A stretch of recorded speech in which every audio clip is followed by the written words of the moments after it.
제가 이 앞에 나와 있는 내용 조금 좀 설명을 드릴게요. 오늘은 이제 마지막 부분이니까요. 뭐 길게는 아니지만 조금 설명을 드리면, 여러분 잘 아시는 대로 이제 이 일이 시작되는 점이 베들레헴에서 일이 시작됐어요. 당시에 이제 엘리멜렉이라고 하는 사람에게 나오미라는 아내가 있었고 말론과 기련이라는 두 아들이 있었는데, 그때 베들레헴에 너무 큰 흉년이 들어가지고 이 가족들이 거기서 견디다 못해가지고 좀 물이 좀 풍부한 모압 지방으로 가게 됐습니다. 모압 지방으로 갔는데 나오미만 살아남게 되고 결국은 남편도 죽고 아들 둘도 죽게 됐어요. 근데 마침 그 아들 둘은 그래도 결혼을 시켰었거든요. 결혼을 시켰는데 이 아들 둘마저 죽게 됐어요. 아들 둘마저 죽게 되고 이젠 며느리 둘하고 남게 됐습니다. 근데 이제 시어머니가 생각하기를 이젠 자기는 모압 땅에서 살 수가 없어요. 왜냐면 자기를 도와주는 사람이 없기 때문에. 그리고 옛날에는 여자들이 어떤 그런 경제 활동을 하기가 어려워요. 그런데 이스라엘에는 경제 활동을 할 수가 있어요. 어떤 경제 활동을 할 수 있냐면 가난한 자와 고아를 도와주는 제도가 있기 때문에 그거를 받으려면 베들레헴으로 돌아오면 돼요. 그러면 어떤 동네 사람들이 도와줄 거고, 자기 남편은 죽었지만 자기네 집에 토지가 있거든요.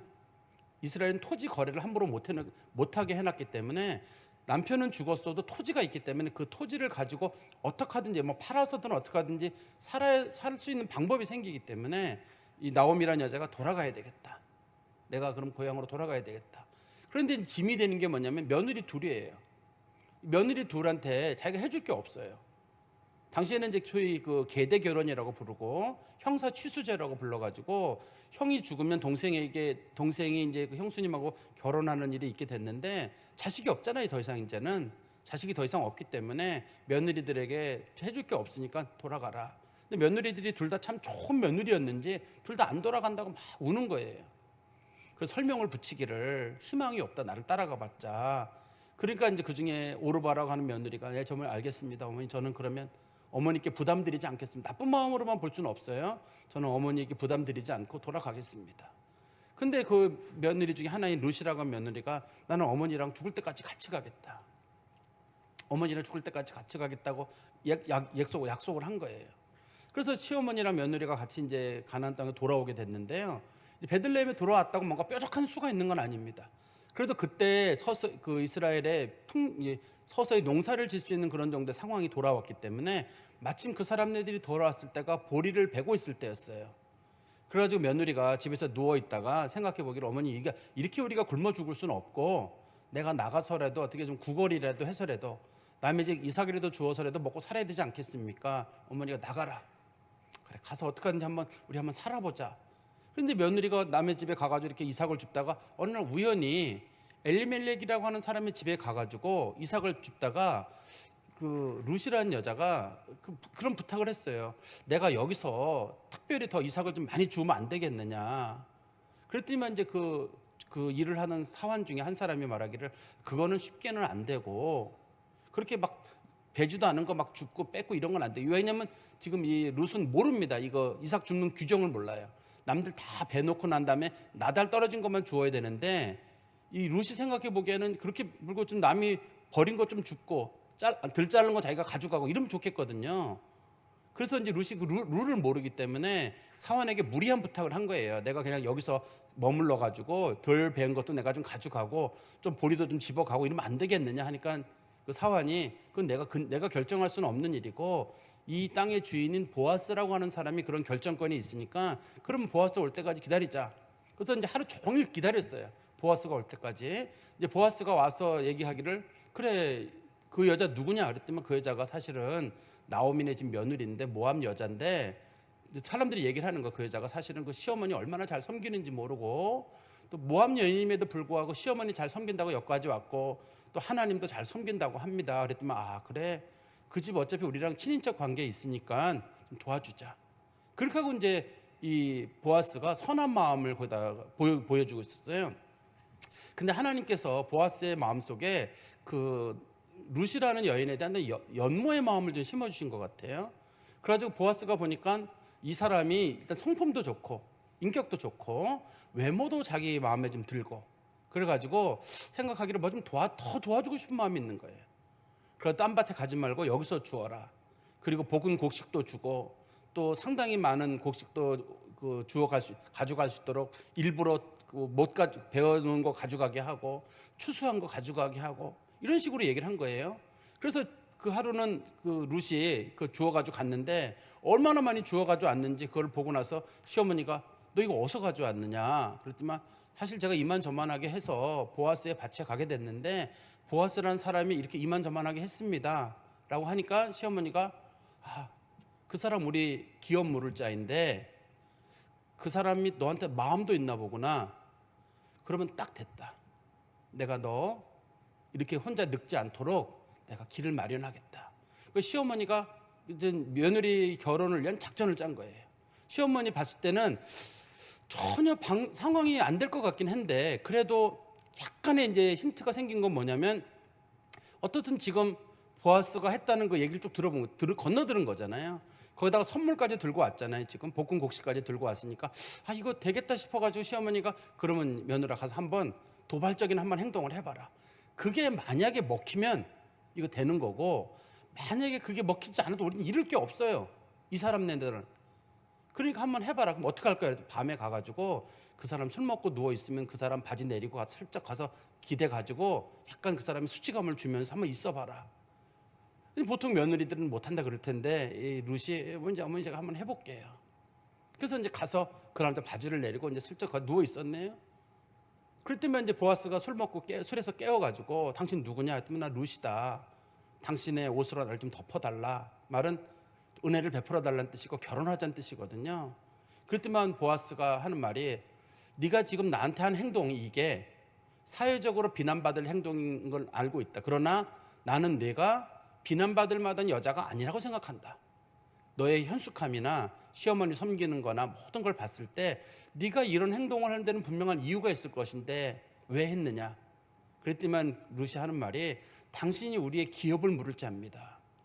내가 당신하고 결혼을 해야지만이 내 남편의 명예도 살리고 우리 시어머니도 살리고 만약에 룻이 여기서 룻이 젊은 다른 남자랑 결혼하게 되면 룻은 인생이 필 수는 있거든요. 그렇지만 나오미는 버림을 받게 돼요. 그냥 혼자 늙어 죽게 되거든요. 며느리가 할 수 있는 방법은 뭐냐면 자기도 살아야 되지만 자기 시어머니도 살아야 돼요. 그리고 시어머니가 가지고 있는 그 밭도 팔리지 않고 그대로 유지될 수 있어야 되거든요.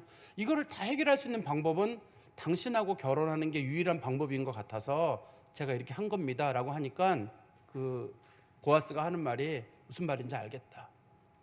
네가 원하는 대로 결혼 과정이 잘 이루어지도록 하겠다. 그런데 이 일이 진행이 되려면 나보다 먼저 기업 물을 자가 한 사람이 있는데 그 사람이 자기의 권리를 포기를 해야 된다.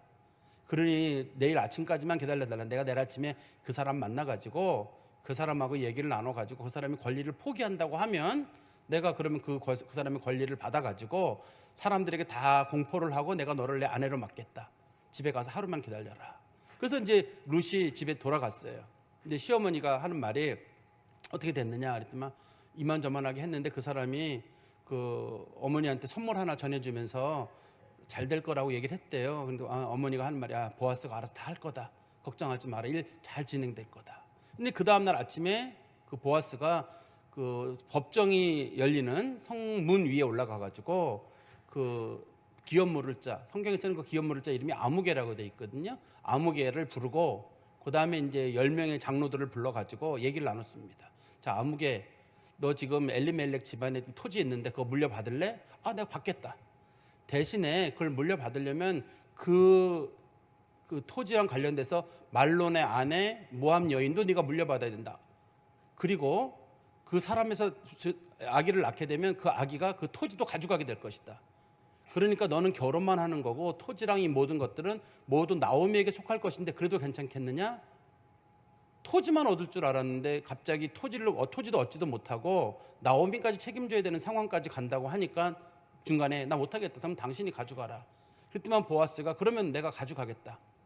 보아스가 가져가겠다고 하니까 거기 있던 장로님들이 이제 결정을 내렸습니다. 자, 그러면 모든 게 결정이 다 됐으니까 확인하는 과정으로 그러면 너 아무개가 신발을 던져라. 그 신발을 보아스가 받아가지고 자 우리 그러면 이제 맹세가 이루어졌다. 우리끼리 도장 찍었다는 얘기예요. 도장 찍었으니까 이제 모든 게 확인이 됐다. 자 그럼 보아스가 이거 물려받았다. 그러면 보아스가 이제부터 룻을 아내로 맞이하게 되고 엘리멜렉의 토지도 맞이하게 된다. 다 모두 다 소유하게 된다. 이제 이 모든 과정은 결혼 과정만 남아 있다. 그러면서 이제 그 사람들이 축복을 하거든요. 뭐라고 복을 빌어주냐면 이 집에 라헬과 또 레아에게 주셨던 복처럼 하나님이 복을 주기를 바란다. 특별히 하나님께서 이 가정에 은혜와 은총을 베풀기를 원한다. 이런 많은 얘기들을 해줬고, 그다음에 다말이 또 베레스로 인해서 복을 받았던 것처럼 이 집에도 복을 받기를 원한다. 그런 이제 그 당시에 같이 모였던 장로들이 이제 그런 축복을 한 거예요. 복을 빌어준 거죠. 복을 빌어주고 난 다음에 이제 오늘 본문에서 두 사람이 이제 결혼을 하고 나고 아기를 낳은 것까지 기록이 돼 있어요. 오늘 본문에서 아기를 낳은 과정이 기록이 돼 있거든요. 그런데 이 과정을 보시면 어떤 분들은 잘 됐다. 보아스를 만났으니까 이제 인생 폈다. 이렇게 볼 것인지 그동안의 과정 속에 나오미는 남편을 여의었고 그다음에 말론과 기련은 죽고 나서 이제 지금 룻도 그렇고 오르바도 그렇고 남편을 잃었잖아요. 지금 이 결혼이 보통 사람들이 둘이 눈이 맞아가지고 하는 그런 결혼하고는 다릅니다. 이게 그런 결혼하고는 다르게 둘 다 어떻게 보면 좀 성경의 법에 따라 결혼을 하는 거예요. 그 때문에 어떤 분들이 저기 룻은 참 좋겠다. 보아스라고 하는 그 시대에 돈 많은 사람 만나가지고 뭐 이렇게 볼 수 있는 문제가 아니에요. 이게요. 과연 이 룻이라고 하는 사람이 복을 받았느냐 할 때 그 복의 기준이 요즘 사람들이 말하는 복의 기준으로 보면 참 처참해요. 첫 남편 죽고 또 시아버지 죽고 또 시동생 죽고 자기랑 시어머니랑 와가지고 거기서 그렇게 고생고생 살다가 안 되겠어 여기까지 돌아왔는데 여기 와서 어떻게 살아보려고 해서 여기까지 온 건데 이거를 어떤 기준으로 복으로 볼 거냐는 거예요. 이 사람네들이 하나님 나라의 복을 기준으로 보고 또 다윗을 낳은 그 이제 증조 할머니쯤 되잖아요, 룻이. 근데 그 증조 할머니가 다윗이 태어날 거 모르고 죽잖아요. 다윗이 누군지 어떻게 알아? 이 할머니는 먼저 죽는데 아무것도 모르고 죽는 겁니다. 그냥 이 할머니는 나중에 사람들이 그 할머니 참 복 있는 할머니네 이런 거지. 그때 당시에는 그냥 복 있는 할머니는 아니에요. 그냥 나이 많은 사람하고 결혼해가지고 그냥 그 시어머니 봉양하고 살았던 그런 과정입니다. 이게 그래서 복의 기준을 우리 그리스도인들이 세상적인 복의 기준으로 놓고 보면 룻은 복 받은 사람이라고 보기 어려워요. 일단은 기본적으로 남편 죽고 시아버지 죽고 이렇게 어렵고 가난한 삶이 기본적인 전제가 거기 깔려 있기 때문에 세상적인 복의 기준으로는 복 받았다고는 하기는 어렵고 나중에 참 영적인 차원에서나 하나님 나라의 복을 받았다고 할 때는 그때는 복을 받은 건 맞아요. 우리 그리스도인들 복의 기준을 다르게 정해야 되는 거예요. 만약에 우리가 이 현실적인 기준으로 놓고 본다 그러면 뭐 자녀가 잘 되고 남편 건강하고 또 경제적으로 풍요롭고 이걸 복이라고 생각한다 그러면은 어떤 사람은 그 복이 없는 사람이 있거든요. 남편을 여였다든지 가족이 병이 들었다든지 경제적으로 어렵다라든지 내 몸이 병이 들었다든지 이런 사람들은 복을 받은 게 아니잖아요. 그래서 상당수의 분들은 우리가 현실적인 복을 꿈꾸는 사람들이 많아요. 현실적인 복은 뭐냐면 그래도 뭐 잘 되고 누리고 이런 게 복을 꿈꾸는데 성경에서는 그런 복을 기준으로 놓고 보면 복 받았다고 하는 사람은 거의 없어요. 드물어요. 드물고 어떤 사람들은 아브라함은 복을 받지 않았습니까? 나이 100살까지 버티다가 아들 낳은 건데 그게 뭘 또 이렇게 또 좋은 일인지 모르겠어요. 그렇게 우리가 성경적인 기준을 놓고 보면 그렇게 세상적인 복하고 이 하나 성경이 말하는 복은 많이 달라요. 그래서 이 본문에서 여러분 보실 때 룻 잘 됐네. 룻이 결국 뭐 다윗의 증조 할머니가 됐다면 야 멋있다. 룻은 모르고 죽었어요.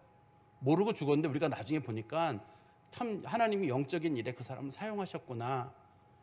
그 어렵고 힘든 과정, 남편 죽고 모압 지역에서 힘들고 고생하다가 돌아와서 이렇게 저렇게 시어머니 모시고 살았던 그 삶이 참 결국 그 사람을 하나님께서 구원의 역사에 중요한 인물로 사용하시려고. 그 사람은 그것을 모르고 죽었지만 어쨌든 성경에서는 믿음 좋은 여자 항목에 그 여자를 집어넣거든요. 이스라엘의 여자가 수만 수백만 있지 않겠어요? 그런데 그 여자들 중에 믿음 좋은 여자 항목, 하나님이 복 주시는 여자 항목에는 뜻밖의 그 여자가 거기 들어가 있거든요. 뜻밖의 그 여자가. 위대한 사람들이 많이 있지 않겠어요? 다윗의 아내가 뭐 한두 명인가요? 그렇지만 다윗의 아내들보다 이 할머니는 뭐 특별한 거 할 것 없는 그 할머니가 더 위대한 사람으로 지금 비춰지고 있거든요. 솔로몬의 그 많은 아내들보다도요. 우리가 좀 성경에 대한 관점을 좀 바꿀 필요가 있을 것 같습니다.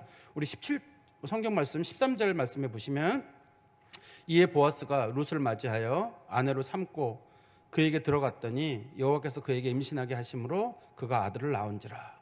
여기 보니까 지금 하나님께서 이 룻과 보아스 사이에서 아들을 하나 주셨어요. 결혼을 해가지고 금방 아들을 낳을 수 있도록 하나님의 은혜를 베풀어 주셨거든요. 이 모든 과정이 사실 하나님의 은혜입니다. 아까 제가 말씀드린 대로 베들레헴 떠나서 시어머니 베들레헴 떠나서 또 아들 둘하고 모압 가서 살려고 했는데 살다 아들 다 죽고 남편 죽고 거기서 며느리랑 같이 아등바등 살려고 하다 여기까지 왔는데 참 와서 보니까 하나님께서 보아스 만나게 해주셨고 그 과정 가운데 맨 끝에 자신들이 원하던 게 딱 한 가지였잖아요. 기업 물을 자를 통해서 아들 낳는 거였어요. 딸 낳으면 안 되거든요. 이게 아들이 낳아야 됩니다. 당시에는 아들을 낳아야 되는데 아들을 딱 낳음으로 인해 가지고 이제 그 보아스를 통해 가지고 나오미가 일단은 고통이 끝났어요. 나오미를 돌볼 수 있는 사람이 생기게 됐어요. 그 아들을 통해 가지고. 그러니까 제일 복을 많이 받은 사람은 룻이 아니라 엄밀하게는 나오미입니다. 이 본문에서는 나오미가 복을 제일 많이 받는데, 왜냐하면 나오미는 희망이 없던 사람이에요. 그 룻은 희망이 있습니다. 그래도 왜냐하면 룻은 재혼을 할 수 있는 가능성이 있는 젊은 여자였거든요. 근데 가능성이 있었는데 나오미는 그런 희망이 전혀 없는 여자였는데 어떻게 참 며느리를 잘 둔 경우에, 이런 경우는 이게 아들 잘 둔 경우도 아니고 딸 잘 둔 경우도 아니라 며느리를 잘 둔 경우여가지고 그것 때문에 복을 받은 경우죠. 근데 성경에 이런 표현이 성경에 나오죠. 한번 13절에 보시면 중간에 여호와께서 그에게 임신하게 하심으로, 이런 표현이 있어요. 사람을 임신하게 하시는 게 하나님의 은혜란 뜻인 것 같아요. 그냥 임신이 이루어지는 건 아닌 것 같고 하나님의 은혜가 거기에 작용하거든요. 그래서 하나님은 어느 집은 빨리 낳기도 하시고 어떤 집은 늦게 낳기도 하시고, 아브라함 같은 경우도 25년, 이삭도 20년, 또 야곱 같은 경우도 나이가 70 넘어가지고 자식을 낳거든요. 야곱도 상당히 다 나이가 많아요.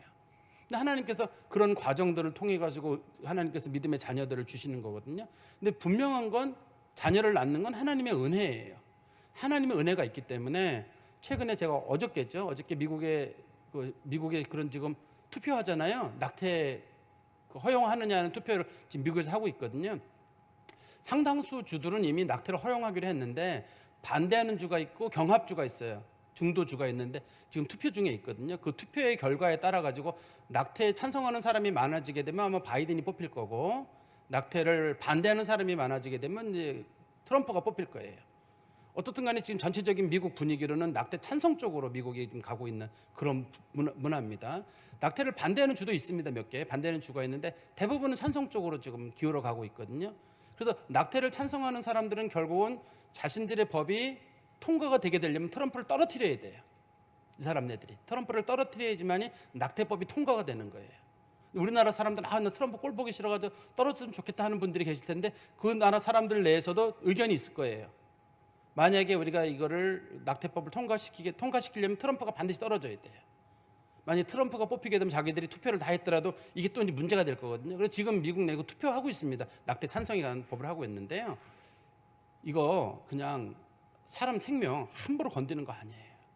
우리 아까 권사님께서도 기도하셨는데 전쟁 때문에 사람들 얼마나 많이 죽고 날씨 때문에 사람 죽는데 인생 딱 한 번 살다 가는 사람 인생인데 그 인생을 누가 죽이면 안 돼요. 살인도 죽여서는 안 되고 전쟁으로 죽여서도 안 되고 또 내 뱃속에 있다고 해가지고 내가 죽여도 안 돼요. 이거는 그 생명의 권한은 하나님께 있는 거지. 이거 태어난 사람은 죽여도 되고 죽이면 안 되고 뱃속에 있는 아기는 죽여도 되고 요즘 그 기준이 24주입니다. 미국에서 투표할 때 24주 이상 되는 아이를 낙태할 수 없느냐 그 기준이거든요. 24주 이내에 있는 경우 24주를 기준으로 지금 삼고 있는데요. 24주 밑에 있는 애들은 죽여도 되고 그러지 않았으면 좋겠어요. 지금 우리가 아이들 점점 줄어들고 있고 좀 재앙적으로 간다고 하고 있는데도 사람들이 자꾸만 이렇게, 어떤 사람들은 애들 낳으려고 막 여기 가고 저기 가고 막 10년씩 막 기다리고 방법을 찾고 있잖아요. 그런데 우리가 사회적으로 그런 죄를 저지르는 건 안 되는 일이고, 근데 우리나라 사람들도 상당수가 이거를 찬성하고 있고 찬성하시는 분들을 교회가 밀어주고 있거든요. 사실은 우리나라도 어떤 정당은 낙태를 찬성하는 정당이에요. 어떤 정당은 낙태를 반대하는 정당이거든요. 어떤 정당은 동성애를 찬성하는 정당이고 어떤 정당은 동성애를 반대하는 정당이에요. 그렇지만 우리나라 성도들이 동성애를 찬성하는 정당을 밀어줬죠. 지난 정부 투표에서 밀어줘가지고 동성애를 찬성하시는 분들이 상당수가 뽑혔죠. 국회의원으로 지난번에. 그런 일이 생길 수가 있는 거예요. 근데 저는 어떻든 간 정권 문제는 둘째 치더라도 우리 여기 계신 분들은 근데 뭐 낙태고 뭐가 할 나이가 아닌 것 같은데 얘기들이 많아가지고 어떻든 간에 제 생각에는 요 낙태 문제에 대해서는 하나님이 여기 보니까 하나님께서 임신하게 하셨다 이렇게 표현을 둘이 임신하게 했다 이런 표현을 쓰지 않고 하나님께서 임신하게 하셨다라고 하는 표현을 보는 거니까 아 생명 하나님이 주시는 거구나 사람이 함부로 해서는 안 되겠다 하는 그런 생각이 듭니다. 그리고 성경 말씀 14절입니다. 여인들이 나오미에게 이르되 찬송할지로다 여호와께서 오늘 내게 기업 물을 자가 없게 하지 아니하셨도다 이 아이의 이름이 이스라엘 중에서 유명하게 되기를 원하노라. 누구에게 제일 먼저 칭찬을 하냐면 나오미 정말 잘됐다. 나오미에게 지금 칭찬하는 이유는 희망이 없던 사람 가장 희망이 없던 사람이 지금 나오미예요. 잘 보세요. 남편 죽었죠. 아들 둘 죽었죠. 근데 며느리가 마침 모함 여인이죠. 그래서 며느리 데려와봤자 아무 소용이 없어요. 또 며느리 데려왔더라도 며느리가 다른 남자랑 결혼하면 보아스가 룻을 만났을 때 그랬거든요. 젊은 남자 많은데 왜 나이든 나 같은 남자 쳐다보느냐. 아마 룻이 인물이 좋았던 것 같아요. 너 정도 인물이라면 젊은 사람 만났을 텐데 왜 나 같은 사람 만나느냐 하니까 룻이 저는 남자를 만나는 게 아니라 기업 물을 자를 만나는 겁니다. 내 남편의 명예와 우리 시어머니를 살려줄 수 있는 사람을 나는 원하는 거다. 이렇게 얘기하는 거야. 자기는 무슨 뭐 결혼해가지고 무슨 호의호식을 하는 게 목적이 아니라 우리 가문, 영적인 대를 잘 이어가는 게 내 목적이다라고 얘기를 하고 있거든요. 그래서 이게 다행히로 이렇게 풀려지는 거지. 그냥 룻이 정상적인 결혼을 했다 그러면 나오면은 그냥 아무것도 아니에요. 왜냐면 이 여자가 결혼하면 딴 집으로 시집 가기 때문에 시어머니에 대한 그걸 모셔야 되는 이유가 하나도 없고 가서 모시는 것만도 사회적 흉이거든요. 그래서 며느리가 잘 되는 건 실제로 시어머니에게는 불행인데 며느리가 마침 재혼을 하면서 자기까지 같이 덤으로 가져간 거잖아요. 시어머니를 덤으로 좀 가져가는 거거든요. 이런 것 때문에 사람들이 나오미에게 정말 축하한다고 얘기를 하고 그리고 보면서 그 아이의 이름이 이스라엘 중에 유명하게 되기를 원한다. 이 아들이 태어난 손주죠. 나오미에게는 이름이 오벳이라는 아들을 낳게 되는데 유명하게 되는 거예요. 근데 나오면서 이게 유명하게 될 줄은 아무도 몰랐을 것 같아요. 이 사람이 오벳, 그 다음에 이세, 그 다음에 다윗이잖아요. 오벳이 어릴 때 뛰어놀 때 오벳이 뭐 할 일이라고 생각도 못했을 거예요. 오벳이 아무것도 아니거든요.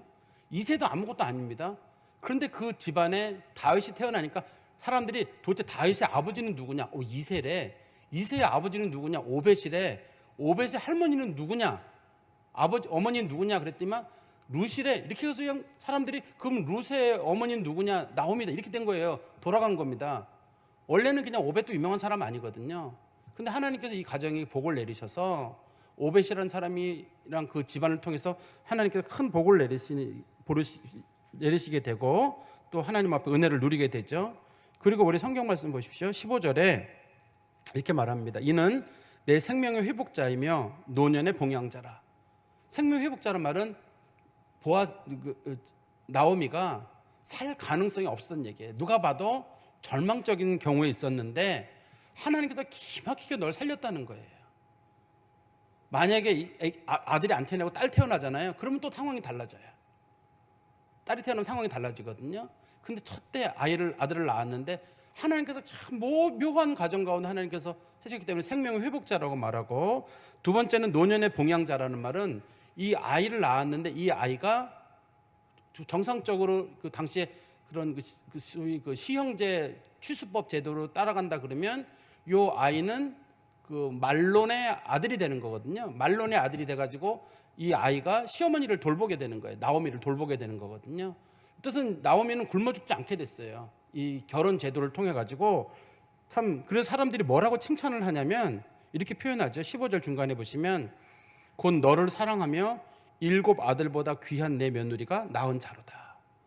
며느리를 뭐라고 표현했냐면 너를 사랑하는 며느리, 7 아들보다 낳은 며느리, 이렇게 표현했어요. 그러니까 며느리가 시어머니를 얼마나 사랑했는지 알겠죠. 이게 우리가 짐작할 수 있고, 7 아들이란 말은 성경에서 7이란 말의 숫자가 딱 7이라는 뜻만 아니라 수많은 그런 뜻입니다. 원래 아들이 수없이 많아도, 아들이 수없이 많으면 그중 며느리도 수없이 많을 거거든요. 아들 수없이 많은 여자, 며느리 아무리 많은 여자도 너만큼 복받은 사람은 없다는 거예요. 이 여자 한 사람 잘 본 것을 보고 사람들이 큰 칭찬을 하는 거거든요. 저는 이런 생각이 들어요. 우리가 인생을 살면서 이렇게 룻과 같은 삶을 살 수는 없을까 하는 생각이에요. 인간이 인간을 소중히 여기고 누군가를 돌보는 일에 시간을 쓰고 돌보고, 그것이 뭐 아내일 수도 있고 남편일 수도 있고 또 병든 자식일 수도 있고 부모일 수도 있는데, 사람이 누구를 정말 귀한 마음으로 돌보는 거, 이거를 단순하게 신앙이라고만 보지는 마세요. 아니, 효성이라고만, 저 여자는 효성이 많아가지고 시어머니를 잘 모셨나 보다, 그런 게 아니라 성경에서는 이 룻의 활동을 믿음의 결단이라고 보는 거예요. 만약에 믿음의 결단이 아니라 그러면 그냥 시어머니 모시고 살면 끝나는 문제거든요. 그렇지만 시어머니 모시는 문제로 끝나지 않고 룻이 여기까지 온 이유나 앞으로 하려고 하는 거는 이 믿음의 결단을 내려가지고 자신이 그 이스라엘의 그런 소위 계대 결혼 제도라고 불려지는 그 제도 속에 자기가 들어가고 자기는 희생해서라도 그 믿음에 대해 머무르려고 하는 마음이 들어있는 거예요. 아까도 말씀드렸듯이 이게 룻이 정상적이면 젊은 남자 만나서 그냥 결혼하고 딴 데 가면 끝나는 일이에요. 룻에게는 그게 최고 좋은 일이에요. 최고 좋은 일인데 룻이 그것을 선택하죠. 그걸 선택하는 이유는 시어머니에 대한 효성도 들어있지만 자기가 떠날 때 뭐라 그랬냐면 어머니의 하나님이 내 하나님이 되고 어머니의 백성이 내 백성이 될 거라고 약속을 했었거든요. 그래서 어떻든 자기가 가지고 있는 믿음의 결단인 겁니다, 이게. 그러니까 제가 생각해 볼 때 성경 말씀 보면서 효라고 하는 것이든 사람의 생명을 소중히 여기는 것이든 인간의 가치를 소중히 여기는 건, 이거는 인품의 문제만이 아니라 신앙이에요. 우리가 어떤 분들에게 여러분 어른들 잘 모시세요, 사람 사랑하세요, 그러면 교회가 부담 주는데 왜 그러냐고 그럴 텐데, 금방 우리가 노인돼요. 금방 우리가 그렇게 돼요.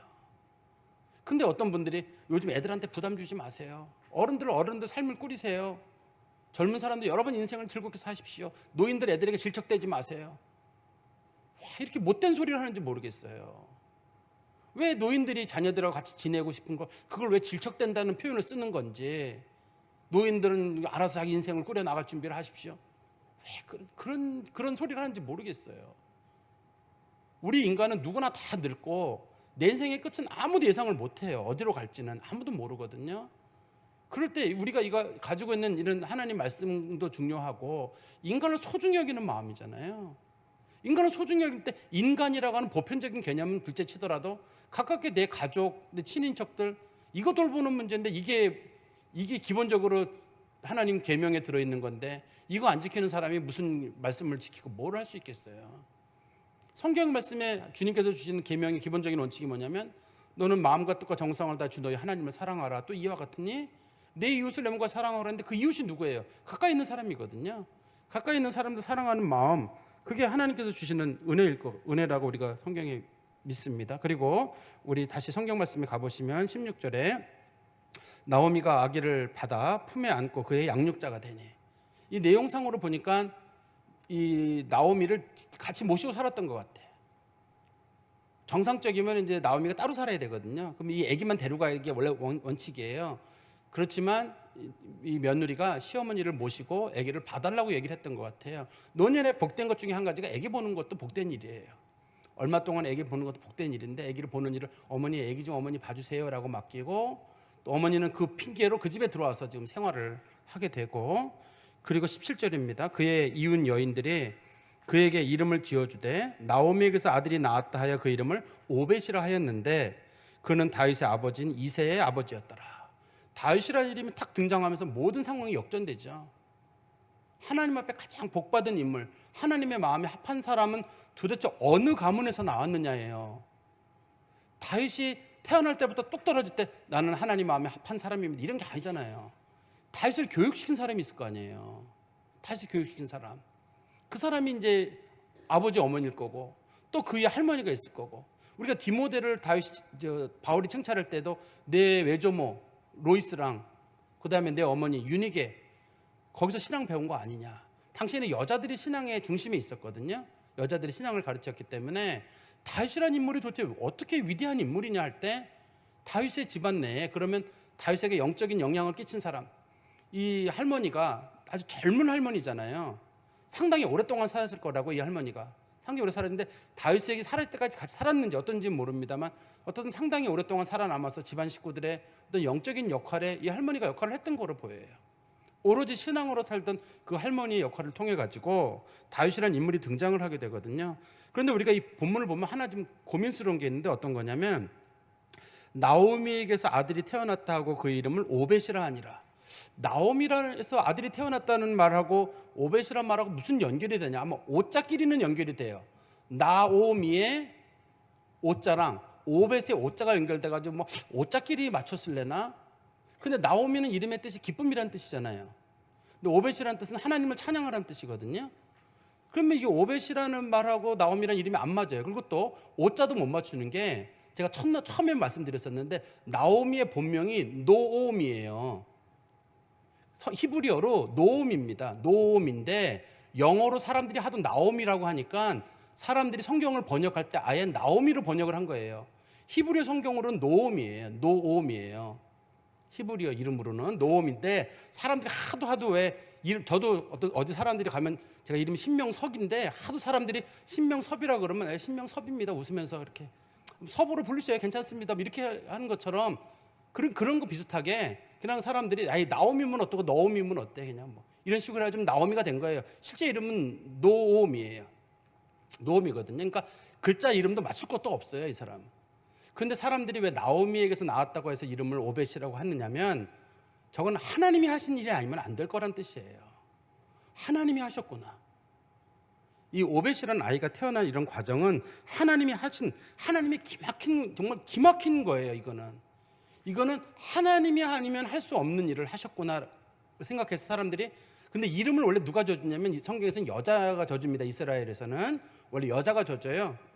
우리 왜 그 베냐민 이름 지을 때도 라헬이 죽으면서 자기 아들 이름 베냐민이라고 짓거든요. 원래 이름은 이제 베논이라고 내가 고통스럽게 죽는다고 했는데 나중에 이름을 바꿔서 오른손의 아들이라는 베냐민으로 이름이 바꿔지는데요. 엄마가 이름을 져 이스라엘에서는요. 그런데 이제 여기서는 엄마도 아니고 아버지도 아니고 원래는 루시나 보아스가 이름을 져야 동네 사람들이 이름을 져준 거예요. 동네 사람들이 전 복 받았다고 했는데 그게 이제 이름이 된 것 같아요. 여호와를 찬양하라는 이름이 그게 그 아이의 이름으로 굳은 것 같아요. 그 과정 속에서. 근데 하나님께서 참 귀한 방법으로 하나님께서 은혜를 베풀어 주셨는데 이거는 뭐 하나님께서 하지 않으면 못할 방법이에요. 제가 처음에도 그런 말씀 드렸잖아요. 루시 과연 행복한 사람이었을까? 세상적인 복으로는 행복한지 모르겠어요. 그렇지만 영적인 복으로는 행복한 사람은 맞아요. 루시 무슨 복을 받았느냐, 재물의 복이냐 뭐 그런 건 아니에요. 그렇지만 어떤 영적인 가문의 중요한 인물이 된 거는 맞아요.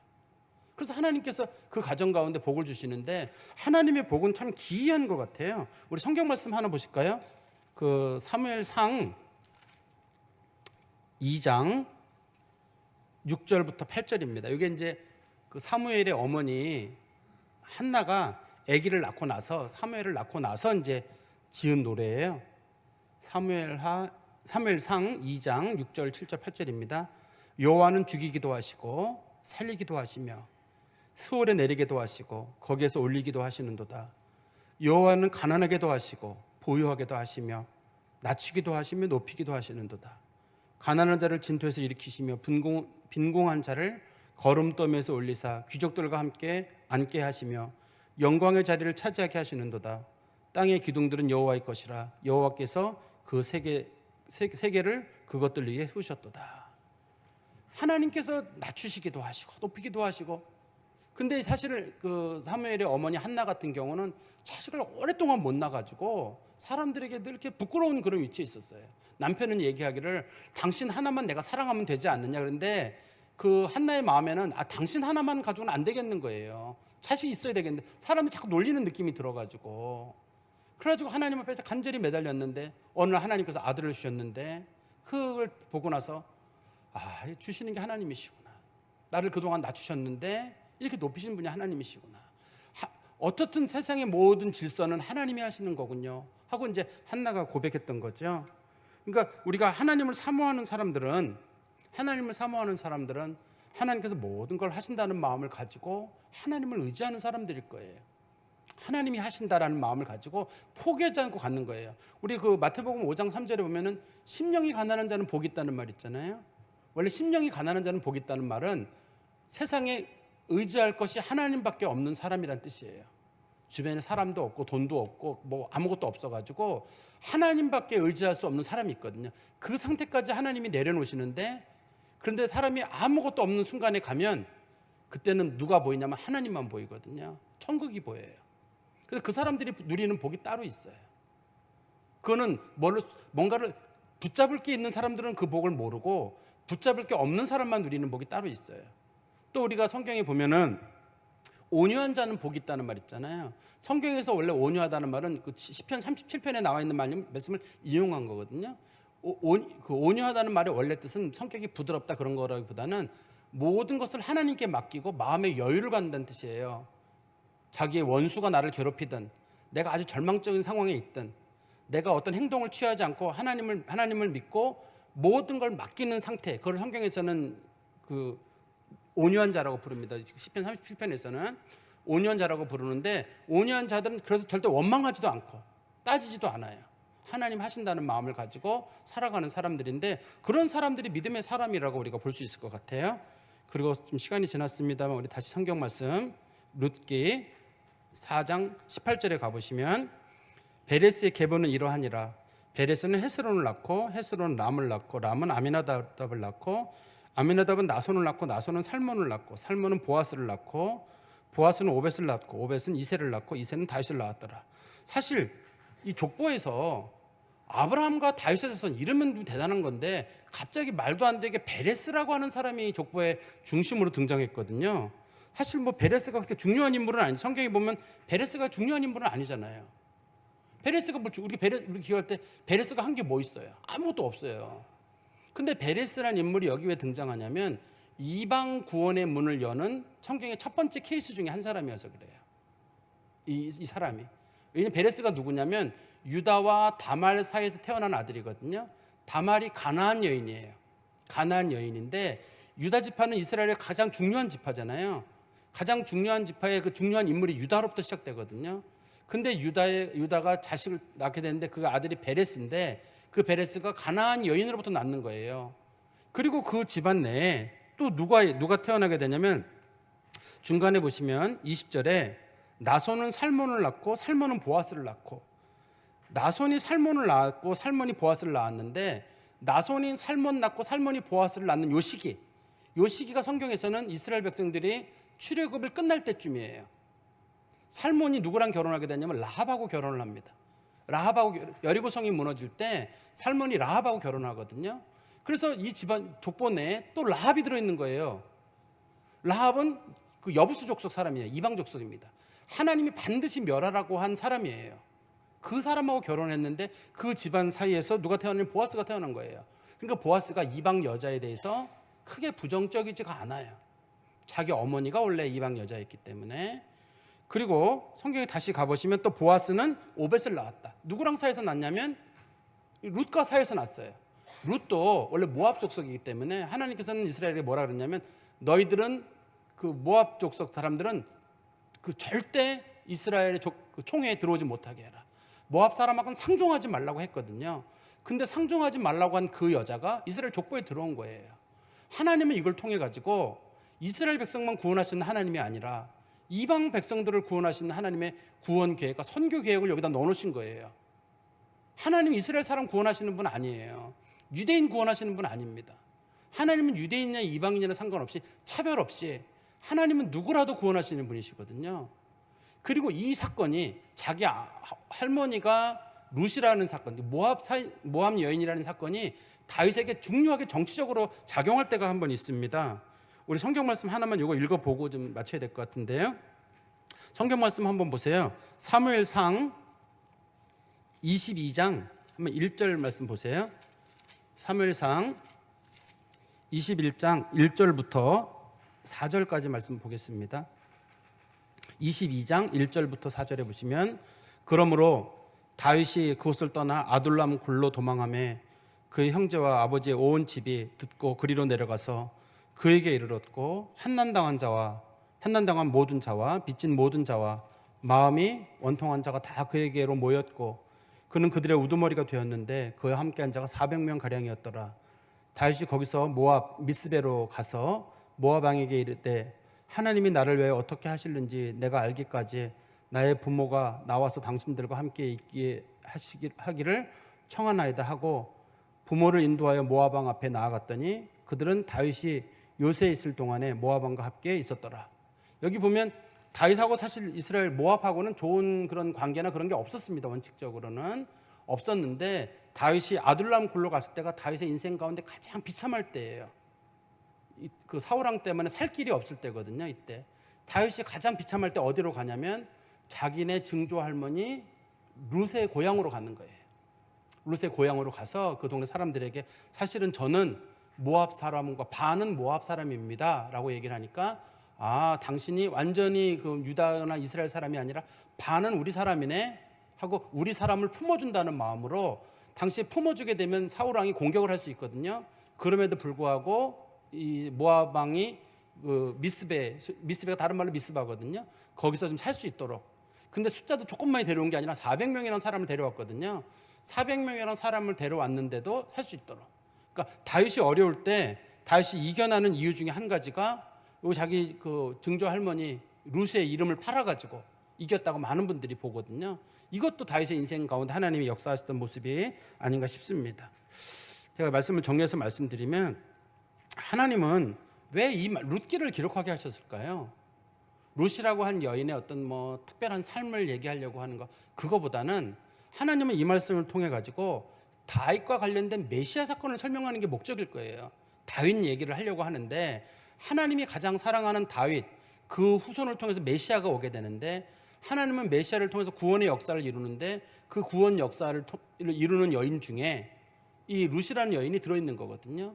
그리고 이 족보를 통해 가지고 이스라엘의 그 짧은 족보 기간 동안에 이방 여인이 3명이나 등장하거든요. 다말이 등장하고 라합이 등장하고 룻이 등장함을 통해 가지고 하나님께서는 모든 사람을 사랑하신다. 유대인, 이방인 그런 기준이 아니라 하나님의 믿음을 가진 사람들은 모두 다 사랑하신다. 하나님은 그거를 설명하시려고 하는 게 하나님께서 주신 말씀의 본질이잖아요. 그 두 번째는 룻이라고 하는 여인이 보인 인간에 대한 소중함이에요. 자기 인생도 소중해요. 소중하지만 자기가 볼 때는 죽은 자기 남편도 소중하고 자기 시어머니도 소중하고 자기 인생을 허비를 해서라도 그걸 하고 싶은 거예요. 당시의 사람들은 이거를 보고 보아스가 봤을 때도 상식적이지 않다고 봤어요. 젊은 남자 많은데 왜 나 같은 사람 쳐다보느냐.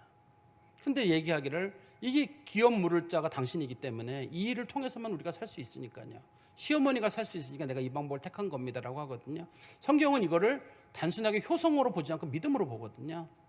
이 여인이 이토록 자기 인생을 던져서라도 어머니를 잘 모시고 어쨌든 가족의 명예를 지키려고 했던 것이 성경 말씀을 지키려는 높은 뜻으로 받아들여서 믿음과 효성을 같이 연결시켜서 보는 겁니다. 성경에서는요. 그런데 이제 궁금한 것 중에 한 가지가 제가 아까도 말씀드렸었는데 이해가 잘 안 되는 게 있어요. 이 보아스, 오벳, 이세, 다윗은 서기 1000년경 사람이거든요.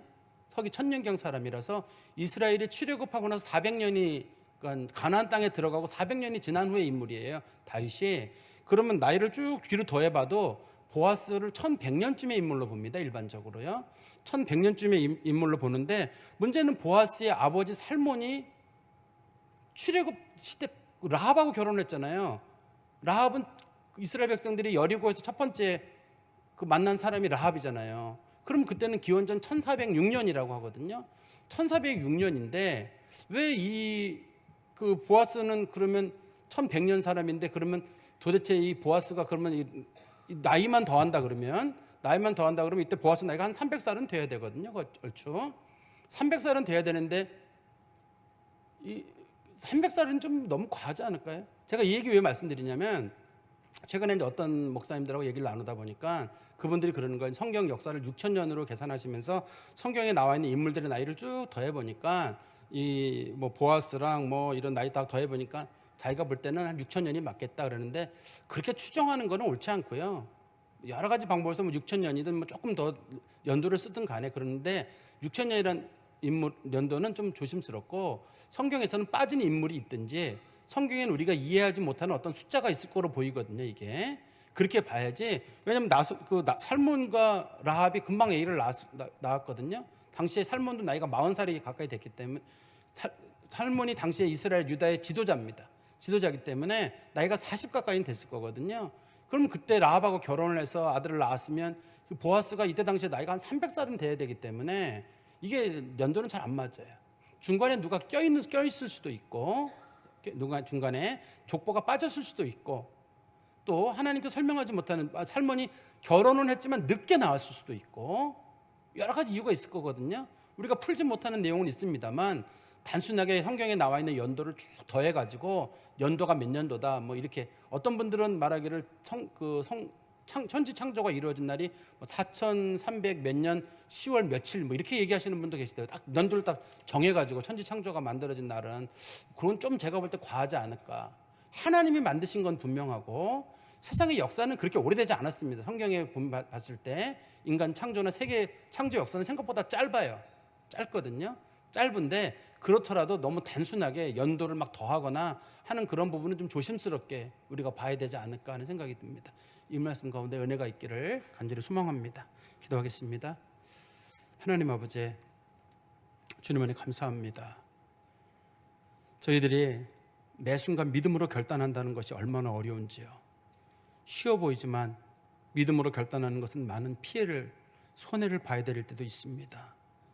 그러나 하나님께서 나오미와 룻이 믿음의 결단을 내렸을 때 하나님께서 그들에게 은혜를 베푸시사 구원 과정에 그들을 놓으시고 구원의 중요한 과정에 그들을 주께서 편입시키셔서 하나님 앞에 가장 복된 은혜 위에 은혜를 누리게 하신 것 참으로 감사합니다. 하나님 아버지, 저희들도 세상의 복보다는 구원의 복을, 세상의 복보다는 하늘의 복을, 눈에 보이는 복보다는 영적인 복을 사모하는 참된 하나님의 성도들이 되게 하여 주시옵소서. 예수 그리스도의 이름으로 기도하옵나이다. 아멘.